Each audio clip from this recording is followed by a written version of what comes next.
வணக்கம் நேர்களே, நான் உங்கள் வெங்கட். இது நமது லகரம்.com. இன்றைக்கு நமது வலைவலியின் முதல் நேர்காண நிகழ்ச்சியை பார்க்க இருக்கிறோம். +2 முடித்த மாணவர்கள் அடுத்து என்ன படிக்கலாம், எப்படி படிக்கலாம் என்ற கேள்விகள் நிறைய அவர்களிடம் உள்ளது. அதற்கு ஆலோசனை வழங்க நமது வலைவலியின் முதல் நேர்காண நிகழ்ச்சியில் ஸ்டடீஸ் ஆஃப்டர் 12th அப்படின்ற நிகழ்ச்சியில் சிறப்பு விருந்தினராக பங்கேற்க இருக்கும் திரு வி. ரஞ்சித் குமார் முனைவர் அவர்களை அன்புடன் வரவேற்கிறேன். வணக்கம் சார். வணக்கம் சார். மிக்க நன்றி சார். தற்போது +2 முடித்த மாணவர்களுக்கு என்னென்ன டிகிரி கோர்சஸ் அவைலபிளாக இருக்குது சார்? +2 முடித்த மாணவர்களுக்கு அப்படின்னு பார்க்கும்போது அவங்க ஆர்ட்ஸ் அண்ட் இன்ஜினியரிங் அப்படிங்கிற 2 பிரிவுகள் இருக்குது. அது இல்லாமல் மருத்துவ பிரிவுகளில் போகலாம். அண்ட் மருத்துவ துறையை தேர்ந்தெடுக்கணும் அப்படின்னா அவங்க நீட் அப்படிங்கிற எக்ஸாம் எழுதணும். ஸோ அது வந்து நிறைய மாணவர்கள் ப்ரிப்பேர் பண்ணிகிட்டு இருக்காங்க. 12th முடித்த பிறகு அவங்க நீட் எக்ஸாம் நடக்கும். அந்த நீட் ரிசல்ட்டை வச்சு அவங்க வந்து அரசு மருத்துவக் கல்லூரி, அரசு உதவி பெறும் மருத்துவக் கல்லூரி அண்ட் தனியார் கல்லூரியில் அவங்க சேர்ந்து படிக்கலாம். அண்ட் தொழில்நுட்ப கல்லூரி அப்படின்னு பார்க்கும்போது அண்ணா யூனிவர்சிட்டியோட கவுன்சிலிங் அவங்க அட்டென்ட் பண்ணணும். அந்த அண்ணா யூனிவர்சிட்டி கவுன்சிலிங்கில் வந்து அவங்க வந்து தனக்கு தேவையான துறை civil engineering and information technology, computer technology, biotechnology, இந்த மாதிரி ஒரு தொழில்நுட்ப துறையை அவங்க தேர்ந்தெடுக்கலாம். ஆர்ட்ஸ் அண்ட் சயின்ஸ் அப்படின்னு பார்க்கும்போது இதில் அட்மினிஸ்ட்ரேஷன் பிபிஏ குரூப் இருக்குது, அதுக்கப்புறம் காமர்ஸ் குரூப் இருக்குது, அதுக்கப்புறம் சயின்ஸ் செக்ஷன் இருக்குது, chemistry, physics, biotechnology, biochemistry, medical physics, இந்த மாதிரி கோர்சஸ் அவைலபிளாக இருக்குது. அண்ட் காமர்ஸ் அப்படின்னு பார்க்கும்போது நிறைய பிரிவுகள் இருக்குது. அண்ட் இது இல்லாமல் என்ன அப்படின்னா catering science and fashion technology போய் அவங்க படிக்கலாம், ஃபேஷன் டிசைனிங் படிக்கலாம். And one more thing, computer group, computer science and computer applications, BCA, BSc computer science, BSc IT, so இந்த மாதிரி துறைகளும் எடுக்கலாம். ஸோ ஆர்ட்ஸை பொறுத்த வரைக்கும் நிறைய ஓப்பனிங்ஸ் இருக்குது ஸ்டூடெண்ட்ஸ் படிக்கிறதுக்கு. ஸோ சிம்பிளாக ஷார்ட்டாக சொல்லணும் அப்படின்னா science group, administration group, computer science group and commerce group, இது இல்லாமல் catering science and fashion designing, right? And agri யூனிவர்சிட்டியும் அவங்க வந்து செலக்ட் பண்ணலாம். நன்றி சார். அடுத்த கேள்வி போகலாமா சார்? சார், இப்போ +2 முடிச்சிருக்க மாணவர்கள் அவங்களோட லைஃப்பை தீர்மானிக்கிற கோர்ஸை அது எப்படி அவங்க சூஸ் பண்ணுறது சார்? அவங்களுக்கு இன்ஜினியரிங்கா, ஆர்ட்ஸா, மெடிக்கலான்றதை எப்படி அவங்க வந்து சூஸ் பண்ணுறாங்க சார்?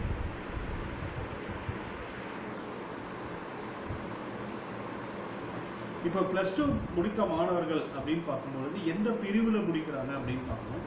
இப்போது சயின்ஸ் குரூப் முடிக்கிறவங்களுக்கு வந்து நிறைய ஓப்பனிங்ஸ் வந்து ஆர்ட்ஸ் காலேஜில் இருக்குது. பிஎஸ்சி கம்ப்யூட்டர் சயின்ஸ் படிக்கலாம், பிஎஸ்சி ஐடி படிக்கலாம், அண்ட் பிஎஸ்சி வேதியியல் துறை, பிஎஸ்சி இயற்பியல் துறை, ஃபிசிக்ஸ் அண்ட் கெமிஸ்ட்ரி கோர்ஸ் படிக்கலாம். அண்ட் பயாலஜி ரிலேட்டட் கோர்ஸ் படிக்கணும்னா BSc biotechnology, BSc bio chemistry, இந்த மாதிரி குரூப்ஸ் அவங்க செலக்ட் பண்ணலாம். அண்ட் கேட்ரிங் சயின்ஸ் டெக்னாலஜியும் அவங்க செலக்ட் பண்ணலாம். அண்ட் காமர்ஸ் குரூப்னு பார்க்கும்பொழுது காமர்ஸில் வந்து பியூர் பிகாம் மட்டும்தான் பண்ணணும்னு அவசியம் இல்லை. ஸோ காமர்ஸில் வந்து ஃபினான்ஸ் அவங்க படிக்கலாம், அண்ட் அக்கௌண்டிங் படிக்கலாம், அண்ட் கம்ப்யூட்டர் அப்ளிகேஷன் படிக்கலாம், and PBS related type with TCS, இந்த மாதிரி இன்டர்நேஷ்னல் எம்என்சி கம்பெனி கூட டைப் பண்ண காமர்ஸ் குரூப்லாம் இருக்குது. கோர்சஸ்லாம் அவைலபிளாக இருக்குது நிறையா காலேஜஸில். ஸோ அந்த மாதிரி குரூப்லேயும் அவங்க வந்து செலக்ட் பண்ணி பண்ணலாம். அண்ட் இன்ஜினியரிங் அப்படின்னு பார்க்கும்பொழுது அவங்க எந்த காலேஜ் செலக்ட் பண்ணணும் அப்படின்னா எதில் பிளேஸ்மெண்ட் இருக்குன்னு பார்க்கணும். ரெகார்டிங் அந்த பிளேஸ்மெண்ட்டை வச்சு அந்த காலேஜ் சூஸ் பண்ணால் அந்த காலேஜில் அவங்களுக்கு ஒரு 2 துறைகளை செலக்ட் பண்ணிக்கணும். ஒரே சிவில் மட்டும் தான் நான் படிப்பேன் அப்படிங்கிறது இல்லாமல் ஒரு 2 துறைகளில் செலக்ட் பண்ணிக்கலாம். சிவில் இல்லைனா வந்து கம்ப்யூட்டர் டெக்னாலஜி, அந்த மாதிரி 2 ஐடியாவில் இருக்கலாம். இல்லை கம்ப்யூட்டர் டெக்னாலஜி இல்லைனா வந்து இன்ஃபர்மேஷன் டெக்னாலஜி, 2 ஐடியாவில் இருக்கலாம். அப்போ ஏதாவது ஒன்று கிடைக்கும்போது நம்ம அதில் வந்து போய் ஜாயின் பண்ணிக்கலாம். ஸோ அவைலபிலிட்டியை பொறுத்து பண்ணணும். அண்ட் இன்ஜினியரிங் காலேஜை பொறுத்த வரைக்கும் எது வந்து பிளேஸ்மெண்ட் கொடுக்குறாங்க அப்படிங்கிற அந்த காலேஜஸோட அண்ணா யூனிவர்சிட்டி ரேங்கிங் லிஸ்ட்டை பார்த்து அவங்க காலேஜஸை சூஸ் பண்ணணும் அப்படின்னு, இதுதான் என்னுடைய மாணவர்கள் தரக்கூடிய ஒரு அட்வைஸ். எந்த காலேஜ் சூஸ் பண்ண முடியும் அப்படிங்கிறது.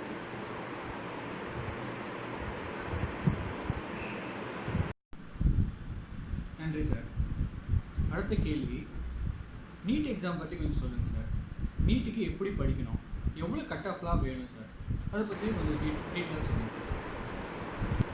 ஸோ இப்போ நான் நீட் எக்ஸாம் பற்றி சொல்ல போகிறேன் அப்படின்னா கண்டிப்பாக இது வந்து இப்போ 12th முடிக்கிற பசங்களுக்கு தேவைப்படுமா அப்படின்னு நான் சொல்ல முடியாது. ஏன்னா இப்போ அவங்க என்ட்ரன்ஸ் எழுத போகிறாங்க, நெக்ஸ்ட் இயர் ஜாயின் பண்ண போகிறாங்க. ஸோ இப்போ இந்த நீட்டை பற்றி நான் சொல்லக்கூடிய இந்த தகவல் வந்து கண்டிப்பாக 10th படிக்கிற ஸ்டூடெண்ட்டுக்கும் இப்போ 11வது படிக்கிற ஸ்டூடெண்ட்ஸ்க்கும் கண்டிப்பாக அடுத்த வருடத்துக்கு யூஸ்ஃபுல்லாக இருக்கும். ஸோ இது ரொம்ப பயனுள்ள கேள்வி வெங்கடகுமரன் சார். ஸோ இதுக்கு என்ன அப்படின்னா, நீட் அப்படின்னு பார்க்கும்போது நம்ம வந்து ஃபிசிக்ஸ், கெமிஸ்ட்ரி, பயாலஜி இந்த 3 சப்ஜெக்ட் நம்ம நல்லா ப்ரிப்பேர் பண்ணணும். இதில் வந்து பார்த்தீங்க அப்படின்னா ஒரு 90 கேள்விகள் வந்து பயாலஜி சப்ஜெக்ட்லேருந்து கேட்பாங்க, 45 கேள்விகள் வந்து கெமிஸ்ட்ரி சப்ஜெக்ட்லேருந்து கேட்பாங்க, and another 45 questions from physics subject. So டோட்டலாக வந்து பார்த்தீங்கன்னா 180 கொஷின்ஸ் கேட்பாங்க. அண்ட் ஒவ்வொரு கொஷினுக்கும் 4 மதிப்பெண்கள் இருக்கும். உங்களுக்கு 720 மொத்த மதிப்பெண்கள். ஸோ அது 720க்கு அவங்க எவ்வளோ மார்க் எடுக்கிறாங்க அப்படிங்கிறத பொறுத்து ஆல் இண்டியா ரேங்கிங் போடுவாங்க. அண்ட் அதை வந்து என்னென்னா என்னென்ன டிகிரி ரிலீஜியன்ஸ் அந்த இதை வச்சு பிஎஸ்சிக்கு ஒரு கட் ஆஃப் இருக்கும், அண்ட் எம்பிசி ஓபிசி ஸ்டூடெண்ட்ஸ்க்கு ஒரு கட் ஆஃப் இருக்கும், எஸ்சி எஸ்டிக்கு ஒரு கட் ஆஃப் இருக்கும்.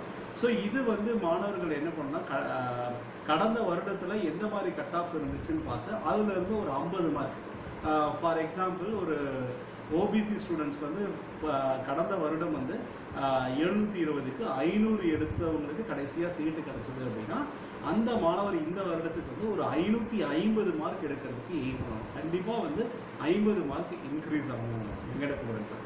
அதனால மாணவர்கள் இப்போ ப்ரிப்பேர் பண்ணுறவங்க வந்து கண்டிப்பாக அதுலேருந்து ஒரு 50 மதிப்பெண்கள் வந்து அதிகமாக எடுக்கிற மாதிரி முயற்சி பண்ணுறது ரொம்ப நல்லதுங்க வெங்கடகுமரன். நன்றி சார்.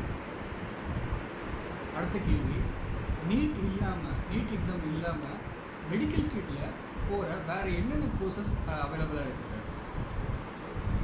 இப்போது நீட் இல்லாமல் நீட்டில் ப்ரிப்பேர் பண்ணுறாங்க, அதில் மார்க் குறைவாக எடுக்கிறாங்க, இல்லைன்னா நீட்டே ப்ரிப்பேர் பண்ணலை, பட் அவங்க பயாலஜியில் இன்ட்ரெஸ்டாக இருக்காங்க. அப்படிப்பட்ட ஸ்டூடெண்ட் அவங்களுக்கு இது ரொம்ப பயனுள்ள ஒரு கேள்வி கேட்டிருக்கீங்க. ஸோ என்ன விஷயம் அப்படின்னா, நீங்கள் வந்து மெடிக்கல் ஃபிசிக்ஸ் அப்படிங்கிற ஒரு துறையை தேர்ந்தெடுக்கலாம். எதுக்காக அப்படி சொல்கிறேன் அப்படின்னா, உங்களுக்கு நிறைய மெடிக்கல் இன்ஸ்ட்ருமெண்ட்ஸை வந்து கையாள்வது வந்து ஃபிசிக்ஸ் ஸ்டூடெண்ட்ஸால் முடியும். ஸோ அதனால் வந்து பார்த்தீங்கன்னா இங்கே கோவையில் என்ஜிபி ஆர்ட்ஸ் அண்ட் சயின்ஸ் காலேஜில் வந்து மெடிக்கல் ஃபிசிக்ஸ் அப்படிங்கிற ஒரு கோர்ஸ் வந்து ஆஃபர் பண்ணுறாங்க, BSc medical physics. And Bharathiyar யூனிவர்சிட்டியில் எம்எஸ்சி மெடிக்கல் ஃபிசிக்ஸ், அண்ட் அதில் வந்து ஆராய்ச்சி படிப்பு நீங்கள் தொடர முடியும். ஸோ இந்த மெடிக்கல் ஃபிசிக்ஸ் துறை வந்து ரொம்ப அற்புதமான ஒரு துறை. இப்போது கரண்ட் ட்ரெண்டில் வந்து இது ஒரு அருமையான ஒரு துறை. ஸோ இந்த மாதிரி ஒரு இதுக்கு போகலாம். அண்ட் இது இல்லாமல் என்ன பண்ணலான்னா பயோடெக்னாலஜி அப்படிங்கிற ஒரு கோர்ஸ்க்கும் அவங்க போகலாம். Biotechnology and bio chemistry, bio informatics, so இந்த மாதிரி துறைகளும் போகலாம். இது ஆர்ட்ஸ் காலேஜ்லேயும் இருக்குது, ஆர்ட்ஸ் அண்ட் சயின்ஸ் காலேஜ்லேயும் இருக்குது, இன்ஜினியரிங் காலேஜ்லேயும் இருக்குது. ஸோ இது வந்து அவங்க மாணவர்கள் விருப்பத்துக்கு ஏற்ப இந்த கோர்ஸை அவங்க செலக்ட் பண்ணலாம் கேட்டுக்கலாம் சார். நன்றி சார். அடுத்த கேள்வி, கொஞ்ச காலமாக பார்த்தீங்கன்னா இன்ஜினியரிங்லேருந்து திருப்பி ஆகி ஆர்ட்ஸ் பக்கம் வந்து நிறைய வந்து மாணவர்கள் மத்தியில் வந்து இன்ட்ரெஸ்ட் அதிகமாக இருக்குங்க சார். இதை பற்றி நீங்கள் என்ன? இது ஒரு அருமையான கேள்வி. இன்ஜினியரிங் விட இப்போ ஆர்ட்ஸ் அண்ட் சயின்ஸில் மாணவர்களுக்கு மோகம் அதிகமாக இருக்குது. இதை பற்றி நீங்கள் தனியாகவே ஒரு 1/2 hour செஷன் நம்ம இந்த டாப்பிக்லேயே ஒரு செஷன் கொடுக்கலாம் வெங்கடகுமரன் சார். அவ்வளோ ஒரு இன்ட்ரெஸ்டிங்கான ஒரு டாபிக். ஏன்னா இது என்ன விஷயம் அப்படின்னா, மாணவர்கள் வந்து 10th முடிக்கிறாங்க இல்லையா, 10th முடிக்கும்போது டாப்பர்ஸ் 10th டாப்பர்ஸ் வந்து இப்போ அவங்க சூஸ் பண்ணுற கோர்ஸ் வந்து காமர்ஸ் கோர்ஸ் தான் சூஸ் பண்ணுறாங்க. ஸோ 10th டாப்பர்ஸ் யாருமே வந்து சயின்ஸ் கோர்ஸை லைக் பண்ணுறதில்ல. அவங்க காமர்ஸில் வந்து ஆடிட்டர் ஆகணும் அப்படிங்கிற இன்ட்ரெஸ்ட் வந்து பீப்புளுக்கு அதிகமாக இருக்குது. ஸோ அப்போது ஹையஸ்ட் மார்க் எடுக்கிறவங்க வந்து பார்த்தீங்கன்னா உங்களுக்கு காமர்ஸ் குரூப் எடுக்கிறாங்க. ஸோ கம்மி மார்க் எடுக்கிறவங்க தான் வந்து எங்கே எடுக்கிறாங்கன்னா சயின்ஸ் கோர்ஸ் எடுக்கிறாங்க. ஸோ அவங்க தான் physics, chemistry, maths, biology course படிக்கிறாங்க. ஸோ அவங்க தான் டெஃபினட்டாக இன்ஜினியரிங், மெடிக்கல் கொடுப்பாங்க. ஸோ இதில் இன்ஜினியரிங் அப்படின்னு பார்க்கும்போது இன்ஜினியரிங் 4 வருட படிப்பு. ஸோ இவ்வளோ வருஷம் படிக்கணுமா அப்படிங்கிற ஒரு கான்செப்ட் அவங்களுக்கு வந்து இருக்கும். ஸோ அதுவும் இல்லாமல் வந்து உங்களுக்கு 10th வந்து பார்த்தீங்க அப்படின்னா அவங்களுடைய மதிப்பெண்கள்னு பார்க்கும்போது பார்த்தீங்கன்னா குறைவாக தான் இருக்கும். ஸோ அவங்களுக்கு வந்து எது ப்ரிஃபராக இருக்கும் அப்படின்னா பிஎஸ்சி வந்து 3 வருஷத்தில் முடிச்சிடலாம். 3 வருஷத்தில் முடித்தோன்னா அவங்க வேலைக்கு போகலாம் அப்படிங்கிற ஒரு கான்செப்ட் இருக்கிறதுனால அவங்க இன்ஜினியரிங்கோட பிஎஸ்சியை தேர்ந்தெடுக்கிறாங்க. அண்டு தற்போது வந்து தொழில்நுட்ப கல்லூரி வந்து நிறையா செல்ஃப் ஃபினான்ஸ் காலேஜஸும் ரொம்ப அதிகமாக இருக்குது. செல்ஃப் ஃபினான்ஸ் காலேஜஸ் அதிகமாக இருக்கிறதுனால உங்களுக்கு வந்து வேலை வாய்ப்புகள் வந்து எப்படி சொல்கிறதுனா உங்களுக்கு வந்து இதில் வந்து குறைவாக இருக்குது. இப்போது ஐடி ஃபீல்டு கொஞ்சம் டவுனாக இருக்கிறதுனால வேலை வாய்ப்புகளுக்கு பயந்து மாணவர்கள் பிஎஸ்சி காலேஜஸை தேர்ந்தெடுக்கிறாங்க, ஆர்ட்ஸ் காலேஜஸ். ஸோ இதுதான் என்னுடைய கணிப்புப்படி இதுதான் காரணமாக இருக்கும். வெங்கடகுமார் சார். நன்றி சார். அடுத்த கேள்வி, இப்போ வேலைவாய்ப்பு அதிகமாக இருக்கிறது இன்ஜினியரிங்களா இல்லை ஆர்ட்ஸ் இல்லைங்களா சார்? இது பொறுத்த வரைக்கும் வேலைவாய்ப்பு அதிகமாக இருக்கிறது வந்து 2 துறையுமே. ஆர்ட்ஸ் காலேஜ் செலக்ட் பண்ணாலும் ஆர்ட்ஸ் அண்ட் சயின்ஸ் காலேஜ்லேயும் வந்து அதோடைய படிப்புக்கும் வேலைவாய்ப்புகள் அதிகமாக இருக்கும். அண்ட் இன்ஜினியரிங் படிப்புக்கும் வேலைவாய்ப்புகள் அதிகமாக தான் இருக்கும்.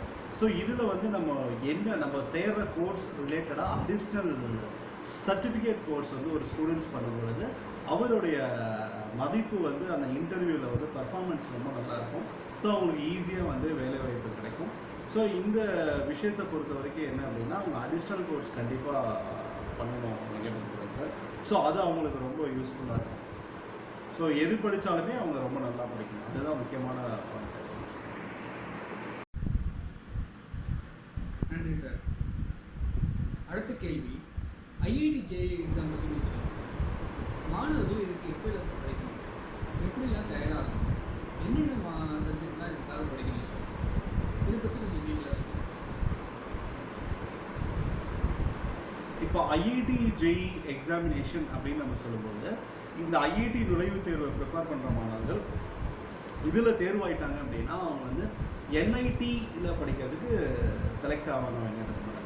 ஸோ ஐஐடி மெயின்ஸ் அப்படின்னு ஒரு எக்ஸாம் இருக்கும். அது பாஸ் பண்ண பிறகு அதில் வந்து டாப் 10,000 மார்க் எடுத்திருப்பாங்க இல்லையா, டாப் 10,000 ரேங்கிங் எடுத்த மாணவர்களுக்கு பார்த்தீங்கன்னா ஒரு கட் ஆஃப் வச்சுருப்பாங்க. அந்த cut off list of candidate மட்டும் வந்து ஐஐடி அட்வான்ஸ்ட் அப்படின்னு ஒரு எக்ஸாம் எழுதலாம். அந்த ஐஐடி அட்வான்ஸ்ட் எக்ஸாமில் வந்து பாஸ் ஆனால் மட்டும்தான் நம்ம ஐஐடி இந்தியன் ஐஐடியில் நம்ம வந்து இன்ஜினியரிங் கோர்சஸ் நம்ம ஜாயின் பண்ண முடியும். ஸோ நம்ம ரெண்டு எக்ஸாம் எழுதுவோம். One is IIT main exam, another one is IIT advanced exam. So that இதுக்கு நம்ம வந்து ஃபிசிக்ஸ், கெமிஸ்ட்ரி, மேக்ஸ் இந்த 3 சப்ஜெக்டை நம்ம நல்லா ப்ரிப்பேர் பண்ணோம். ஸோ இது வந்து நம்ம வந்து ஒரு 10ஆம் வகுப்பிலிருந்து இதற்காக ப்ரிப்பேர் பண்ணுறது ரொம்ப நல்ல விஷயம். ஸோ இது மாணவர்கள் வந்து ஒரு ட்ரைனிங் இன்ஸ்டியூட்டில் ஜாயின் பண்ணி படிக்கிறது ரொம்ப ப்ளஸ்ன்னு நான் சொல்லுவேன். ஸோ இது ட்ரைனிங் இன்ஸ்டியூட்டில் படிக்காதீங்க, நீங்கள் வீட்லேயே படிங்க அப்படின்னு நான் சொல்ல மாட்டேன். ட்ரைனிங் இன்ஸ்டியூட்டில் நீங்கள் படிச்சிங்க அப்படின்னா கண்டிப்பாக நீங்கள் நிறைய ஷார்ட்கட்ஸ் லேர்ன் பண்ணுவீங்க. ஷார்ட்கட்ஸ் லேர்ன் பண்ணும்போது டெஃபினட்டாக வந்து உங்களுக்கு வந்து ஐஐடியில் ஸ்கோர் இன்க்ரீஸ் ஆகும், ரைட்? ஸோ உங்களுக்கு வந்து ஒரு 10ஆம் வகுப்பில் இருக்கும்போதே இல்லை 9ஆம் வகுப்புலேருந்தே ஐஐடி ஃபவுண்டேஷன் அப்படிங்கிற கோர்ஸ் வந்து நிறைய தனியார் நிறுவனங்கள் வந்து நடத்துகிறாங்க. ஸோ அதில் நீங்கள் படித்து பயன்பெறலாம். இது வந்து 9ஆம் வகுப்பிலிருந்தே நீங்கள் தயார் செஞ்சீங்கன்னா நீங்கள் ஐஐடியில் கண்டிப்பாக நுழைய முடியும். நன்றி சார். சார் இப்போ அடுத்த கேள்வி, இன்ஜினியரிங்கில் நிறைய கோர்சஸ் இருக்குங்க சார். இப்போ நம்ம எடுக்கிற கோர்ஸ் ஃப்யூச்சரில் எந்த கோர்ஸுக்கு சார் அதிக வேலை வாய்ப்பு, அதிக ஸ்கோப் இருக்குன்னு நீங்கள் நினைக்கிறீங்க? இன்ஜினியரிங் கோர்சஸில் வந்து பார்த்தீங்க அப்படின்னா சிவில் எப்பயுமே ட்ரெண்டில் இருக்கிற ஒரு கோர்ஸ். அது சிவில் நம்ம கம்ப்ளீட் பண்ணோம் அப்படின்னா கண்டிப்பாக உள்நாட்டிலும் வெளிநாட்டிலும் வேலை கண்டிப்பாக இருக்கும். அண்ட் இப்போ இருக்கிற ட்ரெண்ட்ஸில் வந்து பார்த்திங்கன்னா கேமிங் கோர்சஸ் வந்து பார்த்திங்கன்னா ரொம்ப வாண்டடாக இருக்குது. ஸோ தட் கம்ப்யூட்டர் ஃபீல்டு தான், இந்த computer technology and additional certificate கோர்ஸ்லாம் ஒரு ஸ்டூடெண்ட் பண்ணும்போது டெஃபினட்டாக வந்து அவங்க இந்த ஃபீல்டில் வந்து நல்ல வேலை வாய்ப்பை தர முடியும். அண்ட் ரொபோட்டிக்ஸ் ரொம்ப நல்ல ஒரு கோர்ஸாக இருக்குது. அண்ட் ஏரோநாட்டிக்ஸ் இன்ஜினியரிங் இதெல்லாம் வந்து டெஃபினட்டாக வந்து ஒரு மாணவருக்கு நல்ல வேலை வாய்ப்பு கொடுக்கும். அண்ட் அந்த மருத்துவ துறை ரிலேட்டடான பயோடெக்னாலஜி கோர்ஸ், ஒரு பயோடெக்னாலஜி கோர்ஸ் முடிக்கும் பொழுது பார்த்தீங்க அப்படின்னா அதை முடிச்சிட்டாங்கன்னா டெஃபினட்டாக அவங்க பிடெக், எம்டெக், பிஹெச்டி போனால் டெஃபினட்டாக அவங்களோட ஃப்யூச்சர் நல்லாயிருக்கும். அண்ட் நிறையா ஃபார்மா கம்பெனியில் வந்து R&Dல நல்ல வேலை வாய்ப்பு அவங்க பெற முடியும். அப்படிங்கிறது தான் முக்கியமான கோர்சஸ்